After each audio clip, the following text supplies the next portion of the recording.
مسیح میں میرے عزیز بھائی اور بہنوں، آج پاشکا کا 5واں اتوار ہے اور ہم خداوند یسوع مسیح کی جی اٹھنے کی عید مناتے جا رہے ہیں۔ آج ہمارے سامنے 3 خاص باتیں پیش کی گئی ہیں۔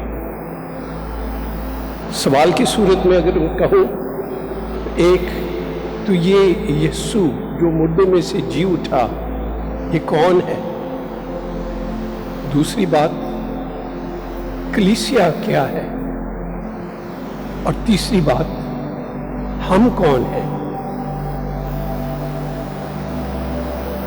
ایسٹر سے لے کر آج تک ہم انجیل مقدس میں سے جو تلاوتیں پڑھ رہے ہیں وہ سارے یسوع کے بارے میں ہیں۔ آج ہم دیکھتے ہیں کہ پہلے اس کے شاگرد کو یہ ماننا بڑا مشکل تھا کہ واقعی وہ مردوں میں سے زندہ ہوا ہے، واقعی یہ مسیحا تھا، اور جیسے اس نے کہا زندہ ہوا۔ آج ہم دیکھتے ہیں پھر خداوند یسوع مسیح اپنے قریبی شاگردوں کے ساتھ، رسولوں کے ساتھ ہے، اور ان میں سے ایک فیلبوس کہتا ہے، جب یسوع نے کہا کہ میں نے ابھی واپس اپنے باپ کے پاس جانا ہے، تو وہ سوال کرتا ہے کہ اے خداوند، وہ راہ ہمیں دکھا تاکہ ہم بھی وہاں چلیں۔ اور یسوع کا جواب کیا ہے؟ راہ، حق اور زندگی میں ہوں، یعنی جو مجھ پر ایمان لائے وہ میرے ذریعے خدا باپ کے پاس پہنچے گا۔ یسوع راہ ہے، سچائی ہے، اور ہمارے لیے ابدی زندگی کا وعدہ ہے۔ اسی پر ایمان لاؤ۔ یہ ہے وہ یسوع ناصری جو مردوں میں سے جی اٹھا، اور جس کے آسمان پر جانے کی عید ہم 2 ہفتے کے بعد اگلے سے اگلے اتوار کو ہم منائیں گے۔ یہ سارا ایک ہی سلسلہ چلتا آ رہا ہے کلام مقدس میں سے، ہمیں بتانے کے لیے کہ یسوع کون ہے۔ دوسری تلاوت میں جو کہ مقدس پطرس رسول کے خط میں سے اس کا 2 باب، وہاں خداوند یسوع مسیح کے لیے ایک اور لفظ استعمال کیا جاتا ہے۔ مقدس پطرس فرماتے ہیں، عزیزو، خداوند زندہ پتھر کے پاس آؤ، جسے آدمیوں نے تو رد کیا مگر خدا نے اسے چن لیا اور معزز جانا۔ زندہ پتھر کے پاس آؤ۔ یسوع کو پتھر سے تشبیہ دی جا رہی ہے۔ کون سا پتھر؟ کونے کے سرے کا پتھر، جو کہ بہت ضروری ہوتے ہیں تعمیر بنانے میں، تعمیر کرنے میں، عمارت تعمیر کرنے میں بہت ضروری پتھر ہوتا ہے۔ وہ پتھر جس نے خدا نے چنا لیکن اوروں نے رد کیا۔ کس نے رد کیا؟ یہودیوں کے سردار کاہن اور ان کے فقیہ اور فریسیوں نے، اور لوگوں کو بھی یہی سکھایا کہ یہ مسیحا نہیں ہے، تم بھی اس پتھر کو چنو۔ اور مزید اس تلاوت میں بہت خوبصورت تلاوت ہے، اور اس میں یہ سوال کا جواب آتا ہے کہ کلیسیا کون ہے۔ آخر میں اسی دوسری تلاوت کے آخر میں لکھا ہے، لیکن تم، یعنی تم جنہوں نے یہ راہ چن لیا ہے، اس پتھر کو چن لیا ہے جسے تم نے رد نہیں کیا، لیکن تم چنی ہوئی نسل اور شاہی کہانت اور مقدس قوم ہو اور میراث کی امت ہو، تاکہ تم اس کی جو بیان ظاہر کرو جس نے تمہیں تاریکی سے اپنے عجیب نور میں بلایا ہے۔ ہم وہ لوگ ہیں جو چنے گئے ہیں تاکہ ہم اس زندہ پتھر کو قبول کرتے ہوئے خود ایک شاہی کہانت، پاک امت اور برگزیدہ قوم بنے۔ مقدس پطرس مزید اپنے دوسرے خطوط میں ہمیں سمجھاتے ہیں کہ ہم زندہ پتھروں کی طرح ہم بھی ایک ہیکل بنتے جائیں، زندہ پتھروں کی طرح۔ وہ جو یسوع پر ایمان لا چکے ہیں وہ اب کلیسیا بنتی جاتی ہے۔ اور پہلی تلاوت جو کہ اعمال کی کتاب میں سے ہم پڑھتے آ رہے ہیں ایسٹر کے دن سے، اس ابتدائی کلیسیا کے بارے میں ہمیں بتایا جاتا ہے۔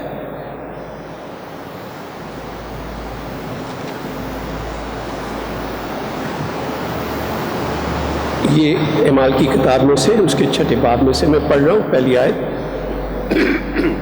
ان دنوں میں جب شاگردوں کا شمار بڑھتا جاتا تھا، یونانی عبرانی سے کڑکڑانے لگے، کیونکہ ان کی بیواؤں کی روزانہ خبرگیری میں غفلت ہوتی تھی۔ آیت کی پہلی بات سنیں، ان دنوں میں جب ایمانداروں کا شمار بڑھتا گیا۔ یہ ہے وہ ابتدائی کلیسیا، وہ لوگ جنہوں نے پہلی خوشخبری سنی رسولوں کے ذریعے، ان کو ہم کہتے ہیں ابتدائی بنیادی کلیسیا۔ ہم نے تو بعد میں یہ خوشخبری سنی، ہمارے باپ دادوں نے، ہمیں آج بھی سنائی جاتی، لیکن وہ جنہوں نے رسولوں سے ڈائریکٹ سنا، وہ ابتدائی کلیسیا، کیسے ان کا شمار بڑھتا گیا اور یسوع کو پہچانتے ہوئے وہ اس گروہ میں شامل ہو گئے۔ لیکن اب آج کی تلاوت میں ہم کیا سنتے ہیں؟ اس ابتدائی کلیسیا میں بھی ایک مسئلہ پیدا ہوتا ہے، اور وہ کیا ہے؟ ہم نے 2 اتوار پہلے پڑھا تھا کہ پہلے جو مسیح تھے ان کا سارا مال مشترک تھا، جو ضرورت مند تھا وہ بھی آ کے رسولوں کے قدموں پہ رکھ دیتے تھے، اور وہ پھر غریبوں میں، جو ان میں سے غریب تھے، ان میں بانٹتے تھے تاکہ ان میں کوئی ضرورت مند نہ ہو۔ یہ تھی وہ ابتدائی کلیسیا، ان کا آئیڈیل یہی تھا کہ یسوع کا پیروی کرنے کا مطلب یہی ہے، سب کو پیار کرنا تاکہ ان میں سے کوئی ضرورت مند نہ رہے۔ لیکن یہ مسئلہ بھی کیا ہو جاتا ہے، 2 گروپ آپس میں کڑکڑانے لگے، جو عبرانی تھے اور جو یونانی تھے، کیونکہ جیسے لکھا ہے ان کا گروہ بڑھتا گیا۔ اعمال کی کتاب میں ایک جگہ میں لکھا ہے 1 دن میں 3000 لوگ مسیح بن گئے، تو ان کا گروہ بڑھتا گیا۔ تو یہ مسئلہ شروع ہو جاتا ہے، کہتے جی ہماری جو بیوائیں ہیں ان کو صحیح حصہ نہیں ملا، آپ اپنے یونانی اور عبرانی ایک دوسرے پہ الزام لگا رہے۔ تو رسولوں نے کیا فیصلہ کیا؟ خدا سے دعا کر کے، روح القدس کی حکمت اور روشنی چاہتے ہوئے انہوں نے یہ کہا، لوگوں کو، کلیسیا کو بلا کر کہا، مناسب نہیں ہے کہ ہمارا بنیادی کام جو ہے وہ خوشخبری سنانا، منادی کرنا، جگہ جگہ جانا، تو ہم یہ کام چھوڑیں۔ کلیسیا جو کہ بڑھتی جا رہی ہے، اس کو سنبھالنے کے لیے ہم کچھ ایسے معتبر اشخاص چنیں گے جو کہ جس میں روحانیت ہو اور حکمت ہو اور دل میں محبت ہو۔ اور انہوں نے 12 چنے اور ان پر ہاتھ رکھ کر انہوں نے دعا کی اور کہا اب ان کا کام جو ہے یہ کلیسیا میں خدمت کرنے کا کام۔ اور ایسے لوگوں کو آج کل ہم کیا کہتے ہیں؟ ڈیکن یا شماس، رسولوں کی خدمت کرنے کے لیے، کلیسیا کی خدمت کرنے، تاکہ وہ آزادی سے اپنا رسولی کام کو جاری رکھیں، اور ڈیکن صاحبان کلیسیا کی ضروریات میں انتظام کریں۔ اور جیسے لکھا ہے، اور لوگ اس فیصلہ سے خوش تھے اور ایمانداروں کا شمار بڑھتا گیا۔ تو میرے عزیزو، یہ پرانی بات ہوئی اس زمانے کی۔ آج بھی وہی زندہ مسیح چاہتا ہے کہ میری کلیسیا ایسا ہی ہو، اور میں آپ کے سامنے وہ قیمتی الفاظ آپ کے سامنے دوبارہ پڑھنا چاہتا ہوں جو مقدس پطرس نے ہمارے لیے لکھا ہے کہ تم شاہی کہانت، پاک امت اور برگزیدہ قوم ہو۔ کیسے قیمتی الفاظ! اگر واقعی ہم برگزیدہ اور پاک قوم ہیں تو ہمارا رویہ کیسا ہونا چاہیے؟ وہی جو ابتدائی کلیسیا کے مسیحوں نے ہمیں سکھایا، ایک دوسرے کا خیال رکھنا، سب کو پیار کرنا، سب کو برابر جاننا، دکھ اور سکھ میں ایک دوسرے کے ساتھ ہونا۔ کاش کہ یہ آئیڈیل ہمارے آج کے دنیا میں پورا ہو سکے۔ کافی حد تک ہے, بہت سارے نیک لوگ ہیں جو دوسروں کی خدمت کرتے ہیں, لیکن چاہیے ہم اپنے اندر جھانک کر اپنے دلوں میں اپنی زندگیوں پر غور کریں. کیا جو ہمیں سکھایا گیا, جو خداوند یسوع نے ہمیں وہ راہ دکھایا ہے, رسولوں نے جو کیا اور پہلے مسیحوں نے کیا, کیا ہم بھی اس معیار تک پہنچ سکتے ہیں؟ چلو ہم سب مقدس نہیں ہیں, ان کے معیار تک تو شاید نہیں پہنچیں گے, ان میں بھی خامیاں تھیں. کیا خامی تھی؟ وہ کڑکڑانے لگے, ہمارے بیواؤں کو کم مل رہا ہے, ان کو زیادہ مل رہا ہے. بلکہ اعمال کی کتاب میں آگے بھی ہم دیکھتے ہیں ایک اور مسئلہ اٹھتا ہے, اور کیسے وہ ایک اجتماع کر کے اس کو بھی حل کر لیتے ہیں.